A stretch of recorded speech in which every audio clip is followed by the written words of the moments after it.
চলে গেলে বেঁচে চলে গেলে আমাদের মুসলিম ভাইরা কিনলো কিনে রাস্তায় খারাপ করে থাকলো, তোমরা নিয়ে চলে যাও। তোমরা কেন, তোমাদের তো মাথা, তোমরা কেন বিক্রি করতে তোমাদের মাথা হারানো, তোমাদের মালকে আমরা কিনে থাকবো, মাথা বেশি দিবে, তোমরা চলে যাও। ভালো কথাই বলছি, হাটে এমন মাথা দেয়, তোমরা চলে যাও। কেউ একটা ভালো কথা লোক এনাদের কেউ একটা কিন্তু কোনো কথা বলবে না, উপরে বলুক, উপরে বলতে পারো, উপরে খাই আমরাও করে খাই।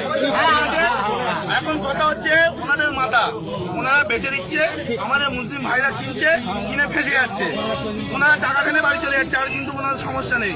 সুতরাং কেউ একটা এদের কোনো কথা বলবে না, এনারাও করে খায়। কিন্তু তোমরা মানে কাকা নিয়ে বাড়ি চলে যাও। সরকার যতক্ষণ না নির্দেশ দিচ্ছে কি হবে কেউ করে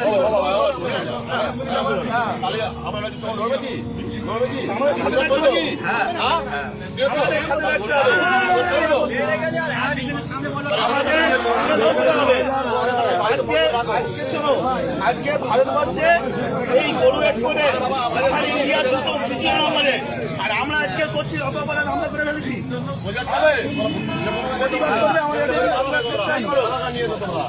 আমাদের সাথে প্রতিবাদ করলে থাকো, না হলে দেখো না। জানি না আজকে এই মাংস, গরু মাংস বাইরে দেশে এক্সপোর্ট হচ্ছে, আমাদের ইন্ডিয়া দ্বিতীয় নম্বরে। আর আজকে আমরা অপরাধ করে ফেলেছি, এর জবাব কেউ দিতে পারবে? গরুটাকে সুতরাং টাকা নাম বলো, সঞ্জয় 14 বছর বয়স হয়েছে, এটা 14 বছর বয়স হয়েছে, তুমি এই কাজটা করলে কেন? তোমার কালকে তো ঘোষণা হচ্ছে আমরা